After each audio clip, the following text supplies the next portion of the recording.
why is it that such wise people tend to practice sex transmutation? Right? There's so many things that you can do in life, but why is it that wise people tend to gravitate towards this? Well, the truth is, there's loads of reasons, and I have them here for you. So let's get into them.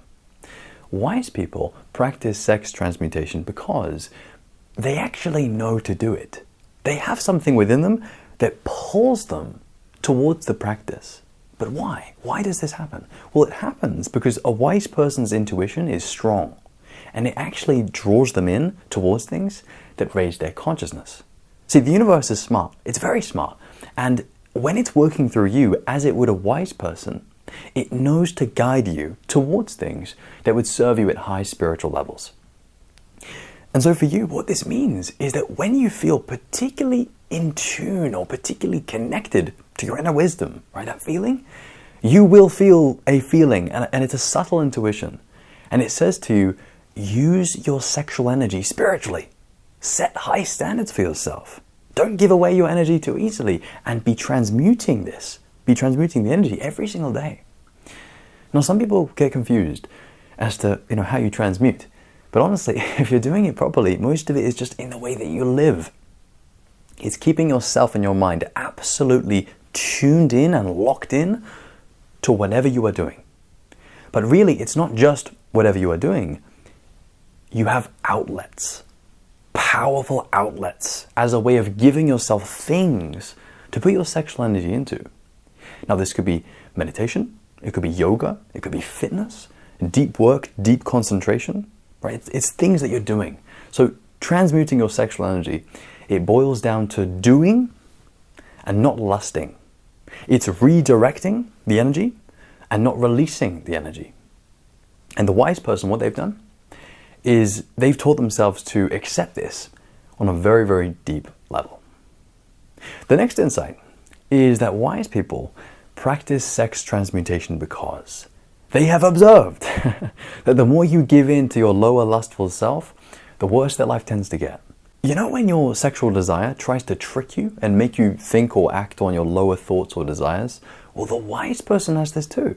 However, they know, either through their really strong intuition or their own past experience, that going down this road of pleasure, it's never actually the answer. In fact, what's hidden behind it, which is so hard to see, is a whole bunch of suffering, right? So not only is this lower pleasure path not the answer, it actually ends up being a trap. And the wise person knows here that in order to live a genuinely good life, you can't be spending too much time of your time climbing out of these traps, right? Instead, you want to be gliding over them using your discipline and using your momentum. However, to also add a nuanced point here, the wise person, they do tolerate falling into some traps every now and then, here and there, because the wise person knows that they're still human.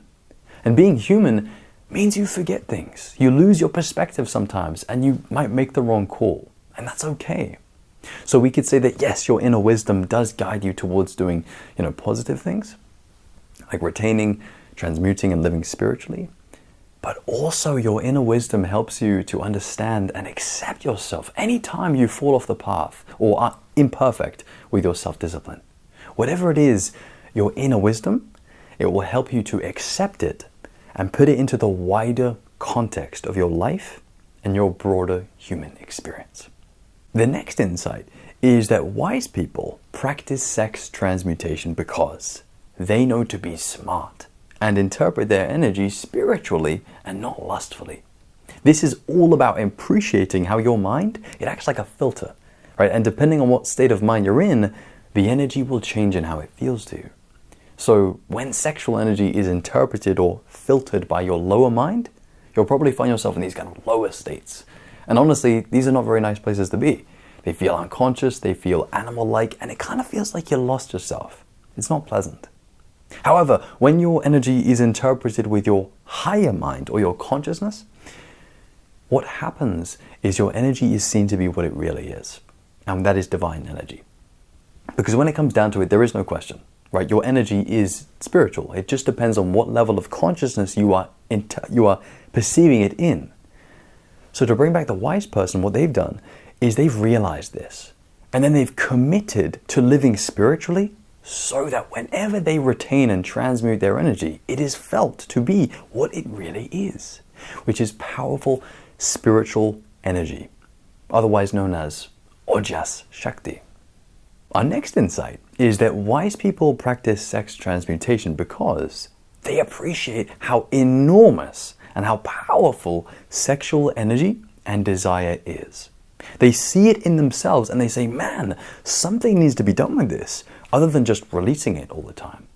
And so what they do is they transmute it and they channel it into things that they care about, like work, fitness, and spirituality. And what this does is it shifts all the attention away from their lower sexual desire and onto things that can receive that amount of energy, but without backfiring on them and causing them suffering. So the wise person basically does themselves the biggest favor in the world, which is to learn how to direct this enormous desire productively and spiritually. And again, they know to do this because they've seen that it doesn't really go away. It's with them for life, and so they say, oh, okay, I may as well master this, or at least give it my best shot. The next insight, which is maybe my personal favorite, is that the wise person practices sex transmutation because they know to question the cultural norms around masturbating or having sex just because you feel like it, or just because everyone else is. They question why we should give in to these desires so easily and so quickly, because for the wise person, this is just so damn asleep and so unconscious. They can't get over how mainstream it is to be a fool with your sexual energy. And so what they do is they think for themselves and they start to live a life where they explore different ways of using their energy. And therefore this whole questioning thing, what it really is it's an expression of the person's inner wisdom. And it's coming out and manifesting as this desire to live life more consciously. And then finally, we have our last insight, which is wise people practice sex transmutation because they have realized that at the end of the day, sexual desire, it makes you more selfish. And to become a better human being, selfishness, it must be surrendered. And it must be replaced with a deep love and a deep compassion. And in my experience, the great thing about this practice, retaining and transmuting, is it does help you out with this. Because when you have lots of energy in your body, basically it helps you to have a warmer heart and it helps you to be warm toward people. Now, does this happen all the time? No. Sexual energy can build up and it can feel very frustrating. That's true. However, once you start to transmute it and kind of lighten up your soul, you free yourself to be more warm and more loving. And that's because what's coming through you is not your lower self, but your higher self. And that is what it's all about. So, there are my insights on this topic. I hope you've enjoyed them. I hope you've learned something. And my final message is, don't worry if you're not a master at sex transmutation yet. It really is a difficult thing to get the hang of. And I'm seeing in my own path that it takes years and years to adjust to this and get good at it. So don't worry if you're finding it hard, if you're slipping up, if you're having a bunch of wet dreams. That's okay. That's part of the process. And it does get easier as you mature and as you become more conscious. Be patient, keep going, keep learning about yourself. And as always, if you would like more videos, then my friend, please do subscribe.